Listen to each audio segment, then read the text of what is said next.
दोस्तों, आज की कहानी एक्सप्लेन करने जा रहे हैं। वह असल में एक लड़की के साथ बीते कुछ दिनों को दिखाती है कि कैसे वह अचानक से एक ऐसे रूम में फंस गई जहां से बाहर निकलने के लिए उसके पास बहुत ही कम समय है। पर सबसे बड़ा सवाल, वह यहां तक पहुंची कैसे। कहानी की शुरुआत होती है एक कुरियर वाला जो अपनी ट्रक लेकर कहीं जा रहा है। तभी हम उस एरिया के कई सारे बोर्ड पर अलग अलग किस्म की लड़कियों की मिसिंग पोस्टर देखते हैं, जिसे देखकर वह हल्का सा भी ध्यान नहीं देता। शायद उसे इन सब चीजों की आदत हो गई है, या फिर इसके पीछे भी कुछ कहानी छुपी हुई है। अब वो आदमी एक घर के आगे ट्रक को रोकता है और फिर कुछ रस्सी और कुछ सामानों को वहां रखने लगता है और गम चबाते हुए निकल जाता है। यहाँ हम एक और बात नोटिस करते हैं कि उसके हाथ में चोट लगी हुई है। और कुछ इस तरह से इस कहानी का इंट्रो होता है, जिसके बाद यहाँ से शुरू होती है असली स्टोरी। कैटी नाम की लड़की, जिसको हम एक स्क्वायर शेप रूम में देखते हैं जो कि साउंड प्रूफ है, वो असल में सो कहीं और रही थी।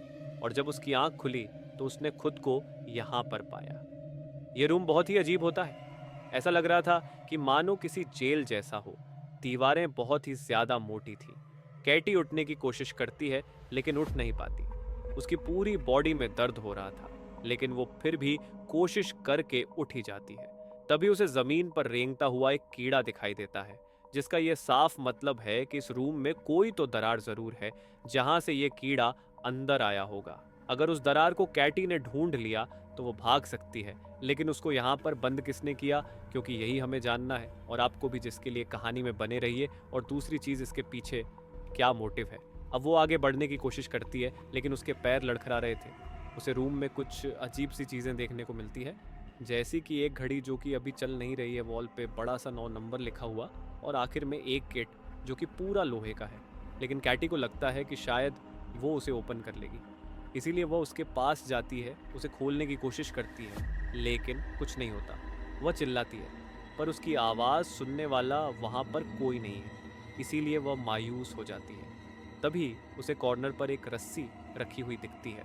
जब वह उसके पास जाती है तो उसे उसकी नीचे अपना फ़ोन भी रखा हुआ मिलता है, जिससे यह साफ पता चल रहा था कि यह किसी का पूरा प्लान है उसे परेशान करने का।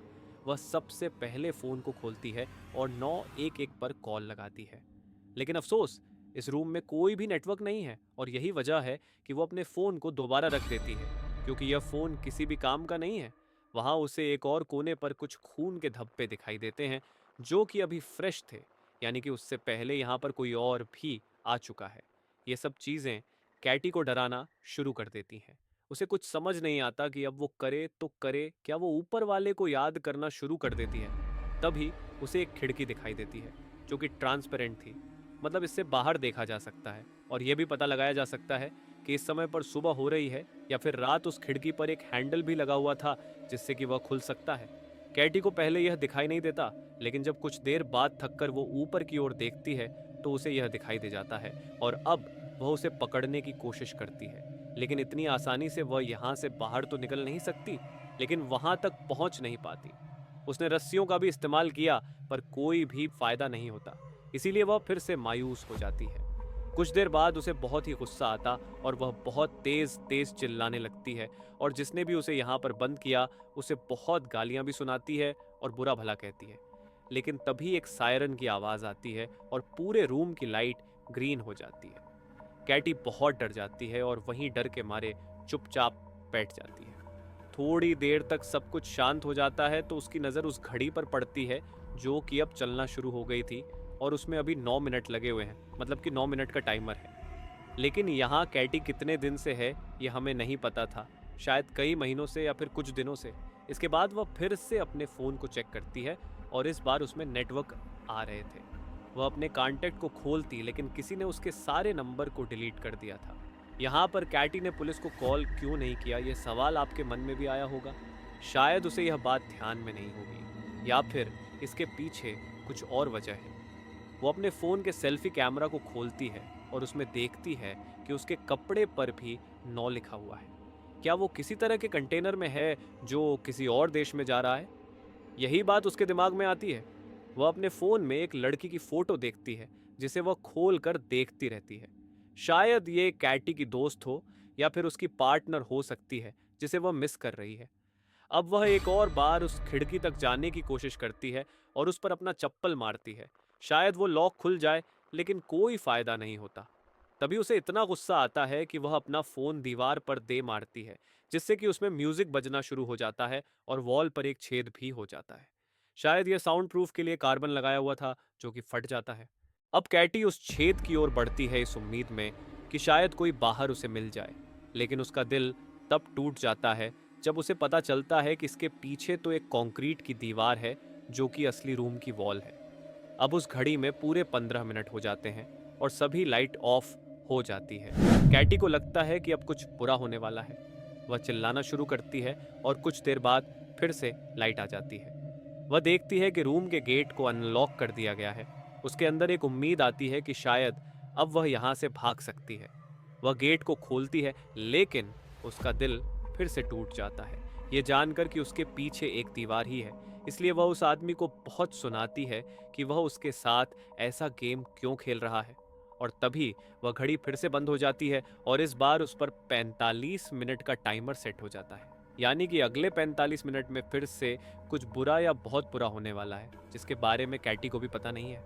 असल में ये सब चल क्या रहा है, तभी फिर से ग्रीन लाइट जलती है और जब वह ऑफ होती है तो कैटी को वहां बनी एक शाफ्ट से कुछ आवाजें आती हैं। जब वह उसके पास जाती है तो वहां पर उसी के जैसा एक रूम मौजूद है और उसमें भी एक इंसान बंद था। वह उसे आवाजें लगाती है, जिसके जवाब में वह आदमी हेलो कहता है। दोनों अपनी सिचुएशन के बारे में बात करते हैं और कैटी को पता चलता है कि उस आदमी का नाम ट्रेविस है। वह यहाँ पर पिछले 45 दिनों से कैद है, लेकिन उसे आज तक यह नहीं पता चला कि उसे किसने बंद किया था। उसे हर दिन एक टाइम का खाना मिल जाता है, पर इतना ज़रूर पता था कि जिस इंसान ने यह किया है वह उन दोनों पर नज़र रखे हुए है। कैटी अब ट्रेविस के साथ बातचीत के बाद समझ जाती है कि उन्हें किसी भी हाल में यहाँ से भागने का तरीका ढूंढना होगा। ट्रेविस ने अपनी विंडो के बारे में बताया था, लेकिन उसकी कोशिशें नाकाम रही थीं। कैटी को भी अब यह आइडिया आता है कि उसे वही ट्राई करना चाहिए। वह जल्दी से रस्सी को बांधती है और उसे फेंकने की कोशिश करती है ताकि हुक खिड़की पर अटक जाए। कुछ प्रयासों के बाद हुक सही से अटक जाता है, लेकिन जैसे ही वह रस्सी पकड़कर ऊपर चढ़ने की कोशिश करती है, हुक टूट जाता है और वह नीचे गिर जाती है। इस दुर्घटना में उसका कंधा डिसलोकेट हो जाता है और वह दर्द के कारण बेहोश हो जाती है। जब कैटी को होश आता है, वह बहुत दर्द में होती है। कंधे की चोट उसे बहुत परेशान कर रही थी। इस बीच ट्रेविस अचानक जोर जोर से चिल्लाना शुरू कर देता है। कैटी को समझ में नहीं आता कि वहां क्या हो रहा है, इसलिए वह उसे आवाज लगाकर पूछती है। ट्रेविस की चिल्लाने की आवाजों के बीच अचानक उसके रूम की लाइट ग्रीन हो जाती है, फिर से सामान्य हो जाती है और ट्रेविस चुप हो जाता है। कैटी डर जाती है, उसे लगता है कि ट्रेविस मर चुका है। लेकिन थोड़ी देर बाद उसकी आवाज फिर से सुनाई देती है। ट्रेविस उसे बताता है कि थोड़ी देर पहले उसके रूम में कोई आया था और उसे मारने की कोशिश कर रहा था, लेकिन अचानक उसने अपना इरादा बदल दिया और उसे छोड़ दिया। ट्रेविस रोते हुए कहता है कि उसे यहाँ से किसी भी हालत में निकलना है। कैटी उसे मदद का वादा करती है और अपने कंधे की चोट के बारे में बताती है। ट्रेविस सलाह देता है कि उसे अपने कंधे को ठीक करने के लिए दीवार पर जोर से मारना होगा ताकि वह स्टेबल हो जाए। कैटी हिम्मत जुटाती है और ऐसा ही करती है।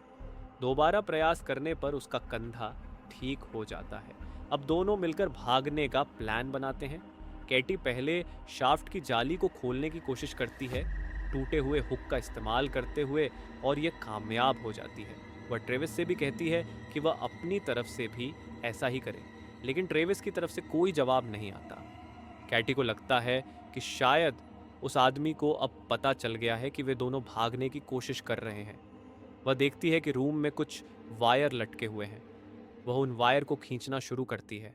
वायर के आखिरी छोर पर उसे एक सीक्रेट कैमरा मिलता है। ये वही कैमरा था जिसकी मदद से वह आदमी उन दोनों पर नजर रख रहा था। कैटी फौरन उस कैमरा को तोड़ देती है। जैसे ही कैमरा टूटता है, उस आदमी के सारे कंट्रोल खत्म हो जाते हैं और अब वह उन पर नजर नहीं रख सकता। कैटी को लगता है कि यह उनकी एकमात्र मौका है। अब उसे ट्रेविस को बचाना होगा और दोनों को यहाँ से भागने का रास्ता खोजना होगा। इसी का फायदा उठाकर कैटी फैसला करती है कि वह शाफ्ट के रास्ते से ट्रेविस के रूम तक जाएगी और फिर दोनों वहां से भाग निकलने की कोशिश करेंगे। लेकिन यह रास्ता बेहद संकरा और तंग होता है। कैटी जैसे तैसे खुद को आगे खिसकाते हुए बढ़ती है। अचानक उसे रास्ते में एक ग्रीन लेजर नजर आती है जिसके पार उसे जाना था। लेकिन जैसे ही वह लेजर को हल्के से छूती है, उसकी रूम की लाइट येलो हो जाती है और जोरदार सायरन बजने लगता है। सायरन की आवाज से उसके सिर में असहनीय दर्द उठता है और उसे कुछ भयानक दृश्य दिखाई देने लगते हैं। एक आदमी जिसके हाथ खून से सने हुए हैं, वह कैटी का गला घोंट रहा है। यह भयानक दृश्य देखकर कैटी डर के मारे बेहोश हो जाती है। जब उसे होश आता है तो उसे एहसास होता है कि उसका कंधा फिर से डिस्लोकेट हो गया है। दर्द में कराहते हुए वह किसी तरह अपने कंधे को ठीक करती है। तभी उसकी नज़र अपने कंधे पर बनी चोट पर पड़ती है। वह अपनी त्वचा को ध्यान से चेक करती है और हैरानी से देखती है कि उसके अंदर कुछ बहुत ही अजीब चीज़ महसूस हो रही है। जब वह दर्द सहते हुए अपनी त्वचा को थोड़ा सा फाड़ती है तो उसे अंदर एक माइक्रोचिप दिखाई देती है। यह चिप क्यों लगाई गई है, इसका उसे कोई अंदाज़ा नहीं है। शायद उसकी गतिविधियों पर नज़र रखने या उसकी हालत को मॉनिटर करने के लिए। उसी समय ट्रेविस की आवाज़ आती है। वह बताता है कि वह खिड़की को खोलने की कोशिश कर रहा है लेकिन सफल नहीं हो पा रहा। कैटी की नज़र टाइमर पर जाती है जिसमें अब सिर्फ 1.5 मिनट बचे हैं। वह ट्रेविस को हिम्मत रखने और दिमाग से काम लेने के लिए कहती है। इस बीच उसे महसूस होने लगता है कि मानो उसके अंदर कोई प्रोग्राम या कोड फिक्स किया गया हो जिससे वह अनजाने में कुछ निर्देशों का पालन कर रही हो।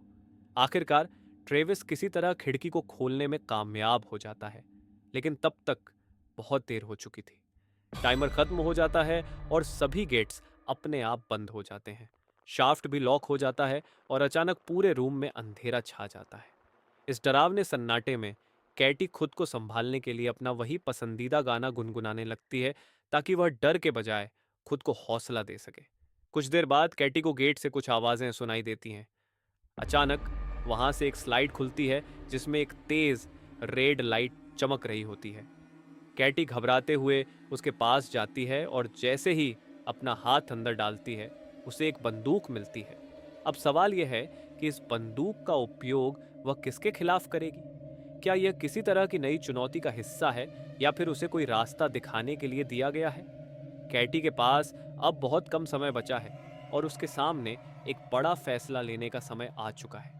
यहाँ कैटी को अंततः समझ आ जाता है कि वह इंसान उनसे क्या करवाना चाहता है, लेकिन वह उसके इरादे पूरे नहीं होने देना चाहती। जैसे ही रूम की लाइट फिर से ग्रीन होती है और जहरीला स्मोक फैलने लगता है, कैटी समझ जाती है कि उसे जल्दी कुछ करना होगा। वह उस इंसान को गालियां देती है जिसने उसे यहाँ कैद किया है। तभी उसके दिमाग में एक आइडिया आता है। वह बंदूक उठाकर खिड़की पर फायर करती है जिससे ग्लास टूट जाता है। फिर वह रस्सी को खिड़की की ओर फेंकती है जो जाकर वहीं अटक जाती है। यह सब उस आदमी के कैमरे में अभी भी दिखाई दे रहा था, लेकिन कैटी इस मौके का पूरा फायदा उठाते हुए रस्सी की मदद से बाहर निकल जाती है। दूसरी ओर ट्रेविस घबराहट में फंस जाता है। उसे समझ नहीं आ रहा कि क्या करना है, इसलिए वह पैनिक करने लगता है और खुद के सिर पर बंदूक तान लेता है। इस बीच कैटी खिड़की के बाहर पहुंचती है और देखती है कि बाहर एक और बड़ा रूम है जो पहले वाले रूम से कहीं अधिक विशाल है। वहां एक बड़ी स्क्रीन लगी है जिसमें नाइट वॉलपेपर चल रहा है, जिससे ऐसा लगता है कि अभी भी रात है। लेकिन जब कैटी और आगे बढ़ती है, उसे महसूस होता है कि वह वास्तव में एक कंपनी के बेसमेंट में थी।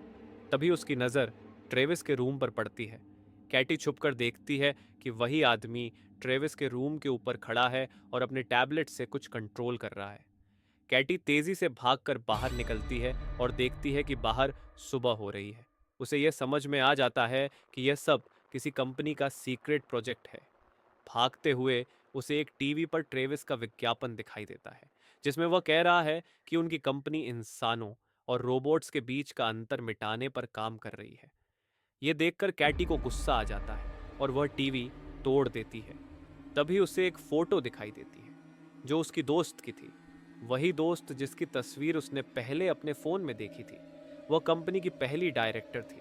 अब कैटी समझ जाती है कि उसकी दोस्त इस प्रोजेक्ट का हिस्सा थी और शायद उसे धोखे से फंसा लिया गया था। तभी वहां कुछ लोग आते हैं और उस लड़की की फोटो की ओर इशारा करते हुए कहते हैं कि वह महान महिला है जिन्होंने इस रोबोटिक कंपनी को शुरू किया था। कैटी को नजरअंदाज कर सभी लोग वहां से चले जाते हैं, मानो उसे देख ही नहीं रहे थे। गुस्से में कैटी उन पर बंदूक तान देती है, लेकिन अचानक उसके सिर में जोर का दर्द होने लगता है। उसे याद आता है कि वही आदमी जिसने उसे कैद किया था उसके ऊपर प्लास्टिक की शीट हटाते हुए दिखाई दिया था। तभी वह आदमी अपने टैबलेट पर एक बटन दबाता है और कैटी की चेतना अचानक बंद हो जाती है। यहाँ पर कहानी का असली प्लॉट खुलता है। ये कंपनी वास्तव में एक रोबोटिक रिसर्च कंपनी थी और कैटी खुद भी एक रोबोट थी। कंपनी ने कैटी के अंदर इंसानों जैसी भावनाओं को कोड करके डाला था। डर, घबराहट, गुस्सा और दुख जैसी फीलिंग्स। कैटी को यह सब महसूस होता था जैसे वह एक असली इंसान हो। कैटी के कपड़ों और दीवारों पर लिखा 9 नंबर इसलिए था क्योंकि वह मॉड 9 नामक रोबोट प्रोटोटाइप थी। वह आदमी टैबलेट पर देखता है कि कैटी इंसानों जैसी प्रतिक्रियाएं दे रही है। यह सब एक प्रयोग था ये देखने के लिए कि क्या रोबोट भी इंसानों की तरह फील कर सकते हैं। जब भी कैटी को गुस्सा आता या वह दुखी होती, रूम की लाइट ग्रीन हो जाती, जिससे यह साबित होता कि वह फीलिंग्स को समझ रही थी। लेकिन जब कैटी को सच्चाई का पता चलता है कि वह केवल एक मशीन है, उसे बहुत बुरा लगता है। उस आदमी ने उसके सभी मेमोरीज को डिलीट कर दिया और उसे फिर से उसी रूम में कैद कर दिया ताकि अगले प्रयोग के लिए उसे तैयार किया जा सके। और इसी के साथ यह कहानी समाप्त हो जाती है। अब आपको यह कहानी कैसी लगी, नीचे कमेंट करके ज़रूर बताएं। मिलते हैं अगली वीडियो में।